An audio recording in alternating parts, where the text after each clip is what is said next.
Miquel Arreola, bienvenido a los Despachos del Poder. Beto, encantado de estar otra vez. Otra vez, ¿te acuerdas Otra que vez. hace un tiempo estuvimos Sí. en aquel despacho que ocupabas en la Cofepris? La Cofepris. Ahora ya eres, ¿cómo se le puede llamar? Yo ya estoy medianamente Candidato confundido. electo. Candidato electo, Electo. al gobierno de la Ciudad de México. Todavía no registrado. Todavía no registrado y en vez de Así es, registrarse. Así es. Miquel, puso un poquito polémicas las declaraciones del cierre de tu precampaña, ¿cierto? Sí, bueno, después de un discurso largo, hubo dos cosas que yo pude externar que generaron polémica. Y el tema es que son temas que dividen. Entonces yo lo que dije es, yo como sanitarista, llevo 8 años en temas de salud, primero como regulador y luego como prestador de servicios, dije no a la marihuana recreativa porque la salud es lo primero. Y lo segundo es pongo a la familia tradicional como eje de mi campaña, como causa de mi campaña, y me declaro en contra de la adopción homoparental.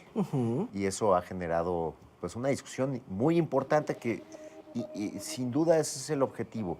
No es despreciar, no es ser intolerante, no es ser homofóbico, no es ser de ninguna manera diametralmente opuesto a derechos.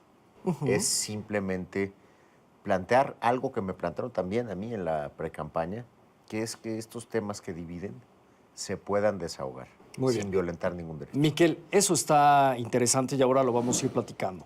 Sí. ¿Tú has sido algún antro gay? Sí, ¿Sí? Sí. ¿En la Ciudad de México? no en la ciudad, no. Fuera, cuando vivías fuera de México. Sí, en Chicago. Cuando Sí. estudiaste la maestría. Ajá. ¿Y tienes amigos de la comunidad gay? Sí, cómo no. ¿Sí? Sí. ¿Y qué te dicen en torno a esta postura? No lo he platicado con ellos. Yo creo que para efectos electorales es importante que la gente conozca lo que piensas. ¿Y con los defensores de derechos humanos? ¿Has sentado a platicar sobre el tema? Sobre el tema no, yo tuve mucha relación con la Comisión Nacional de Derechos Humanos en mis 2 trabajos previos, en la Cofepris y en el IMSS. Yo tuve que cumplir, por ejemplo, una resolución de la Corte para dar permisos de marihuana recreativa, para fumar marihuana recreativa. Tengo muy bien el Los cuatro contexto.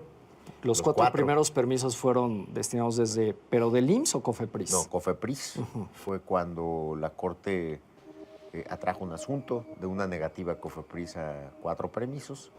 Nos ordenó otorgarlos, distinto a lo que la propia ley establece. Y se hizo con estricto apego a derecho. Yo quisiera saber si sabes cuál es la diferencia entre transexual, travesti y transgénero. Técnicamente no lo sé. No lo sabes. ¿Y lo que significa las siglas LGBTTIQ? Bueno, es un acrónimo de los distintos derechos reconocidos. ¿Te has acercado a las fundaciones, asociaciones, gente que lucha por los derechos de esta comunidad para poder saber, sobre todo, el tema de los crímenes de odio por homofobia? No me he acercado. Yo me he acercado siempre pues en mi propio entorno a las familias tradicionales. Tuve en mis manos muchos pulsos de opinión de cómo están divididos los pensamientos en la sociedad. ¿Tú sabes Y ahí- cuántas familias reconoce el INEGI? ¿En qué sentido? Pues las tradicionales, las homoparentales, bueno, lo que tú llamas tradicional, las de solamente un papá, las de los abuelos, en el sentido de que no se define como lo tradicional que Mira, quizás tú lo distinto de lo defines. nominal, pues sé diferenciar perfectamente cuáles son las diferencias. Sé diferenciar perfectamente cuáles son los distintos tipos. Después saliste a decir que ibas a someter a consulta estos temas que dividen al Sí, país. por ¿Eso es supuesto. cierto? Sí, claro que sí. ¿Se tienen que someter a consulta los derechos humanos, Miquel? Sí, por supuesto, se tienen que someter a consulta todas las cosas que tienen que ver con lo político. A pesar de que esté establecido en el artículo primero de la Sí, Constitución. pues, recuerda que las constituciones son modificables, que se modifican a partir de procesos políticos.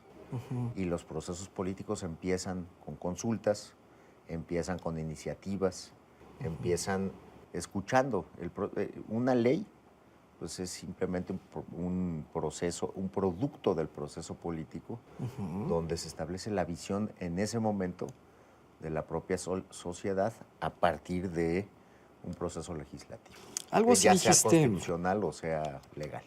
estrictamente dijiste en tu cierre de campaña. Claramente les digo que Mikel Arriola está en contra de la adopción entre parejas del mismo sexo. A mí me causó mucho interés que dijeras de manera personal, Sí. Mikel Arriola. Sí. Bueno, eso sería irrelevante, tu Sí. postura personal, si No, aspiras sí, a un puesto de elección Es muy popular. relevante porque... ¿Es la tiene que ser- misma si aspiras a gobernar una ciudad como la Ciudad de México? ¿Es la Sí, misma claro. postura? Sí, sí, sí. La del gobernante y la de la persona. Ah, bueno, no. El gobernante tiene que cumplir la ley. Y el gobernante también puede activar consultas. Entonces yo haría las dos cosas. En ese sentido es importante porque si tú ves los números, la Constitución solamente votó el 28% del padrón. Y si tú ves las preferencias, por ejemplo, en marihuana, el 85% de la población nacional está en contra, del 75% de la población de la ciudad. En el caso del matrimonio y de la adopción, tenemos al 58% que no está a favor. Y hay que gobernar para todos. Y eso es un poco, para eso sirve una consulta. En lo personal es importante que la gente que va a votar el 1 de julio sepa qué pienso yo. Y que sepa qué piensa Alejandra Barrales, que ya dijo que está a favor. No sabemos qué dice Claudia Sheinbaum. Sería muy bueno. ¿Por qué? Porque vas a tomar una decisión. Si la gente que no está de acuerdo conmigo tiene que tomar una decisión, pues vas a decir, es que Mikel no va por acá, pues yo tampoco. Y al revés. Por eso es un proceso competitivo y tiene que haber información completa para tomar una decisión racional tan importante como va a ser la decisión del verano. ¿Y tu esposa qué te dice? Pues mi esposa tiene... estamos casados ciertamente porque convergemos en muchas formas de pensar. Ella podrá tener la suya. No se lo he preguntado. Yo soy el candidato, yo soy Mikel y tienen ahí ya mi postura respecto a esos dos temas. Te lo pregunto porque ella, como partícipe e impulsora de tu carrera política, por ahí del 2015, apoyó un evento en el que hubo un desfile de modas, Sí. que se recaudaron fondos a Sí, través sí. de una figura como Eddie Small. Sí. Y ella está muy agradecida con la comunidad, con la No, gente y que ha estado en ese sentido. Eddie es mi amigo. Espero que fuimos compañeros en la preparatoria. Y ahí estuvimos juntos esa vez. Y bueno, pues es un tema... y él también tendrá un voto el 1 de julio y de eso se trata la democracia. Claro, claro. ¿Tú en qué escuela estudiaste en la universidad, Mikel? En la Anáhuac del Norte. Ah, ¿y a qué congregación religiosa pertenece? Pertenece a los legionarios, pero es la educación laica, otra vez cito a la Constitución. Yo nunca he militado ni en ningún partido ni en ninguna iglesia. ¿Es la misma que fundó el padre Marcial Maciel? Sí, según tengo entendido. Muy bien. ¿Y esto influyó para que de alguna manera tuvieras como cierta postura ideológica, algunos le llaman ultraconservadora? Por supuesto que no. ¿No? ¿Es radical o es moderada? Es una posición de familia tradicional. Ahora parece que nosotros los que promovemos la familia tradicional somos ultraconservadores o franquistas o nazis. Claramente no. Y somos muy respetuosos, o soy muy respetuoso, de todas las expresiones.